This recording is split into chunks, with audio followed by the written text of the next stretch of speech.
Quando nós temos ali as placas carregadas, é bem fácil nós sabermos, né, para onde que vai ser desviada aquele raio catódico, né? Então, ele sendo negativo, como a gente já viu, ele vai estar sempre no sentido da onde estiver a placa positiva. É muito fácil. Mas, se a gente tivesse, por exemplo, a influência de um campo magnético, para onde que esse raio catódico seria desviado, né? Aí é um pouco mais complicado, certo?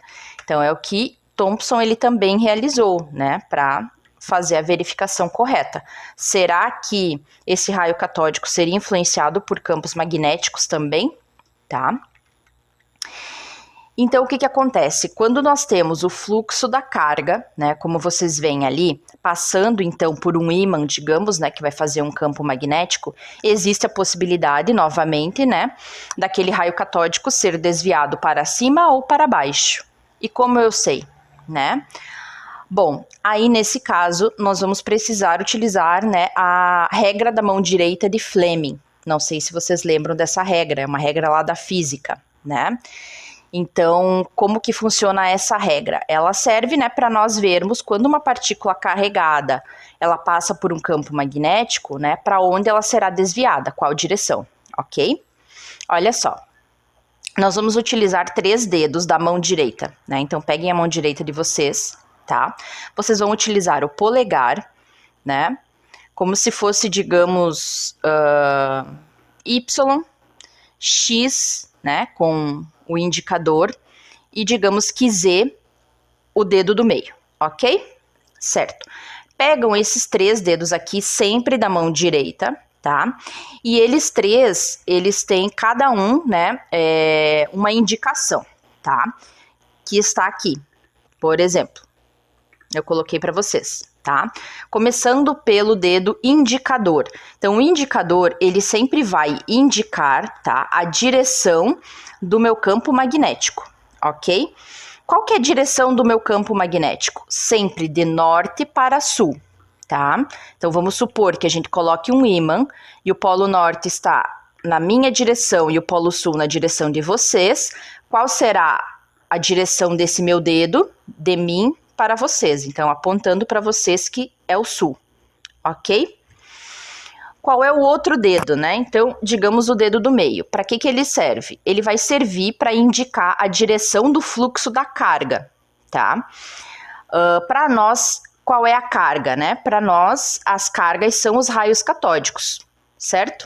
Então, digamos, né, que o cátodo nosso, tá, está à direita e os raios catódicos estão fluindo da direita para a esquerda. A direção do meu dedo do meio é exatamente essa, da direita para a esquerda.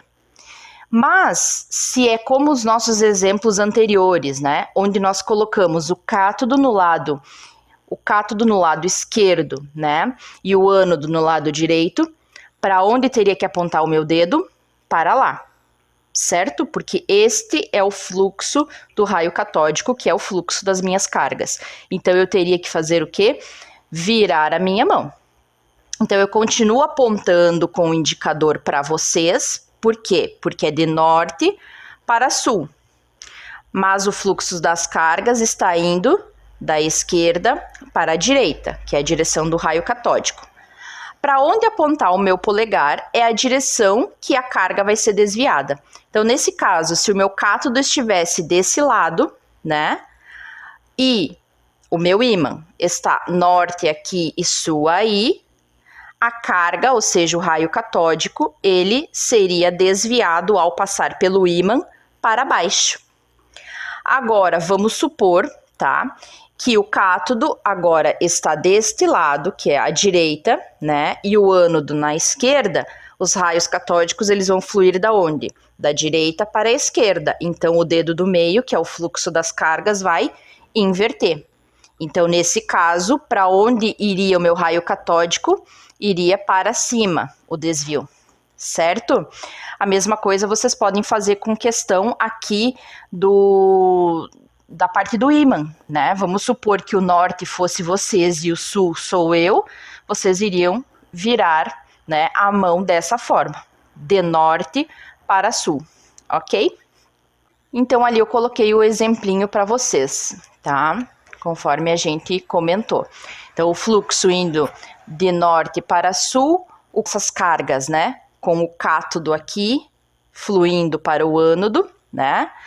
E a direção, então, do meu...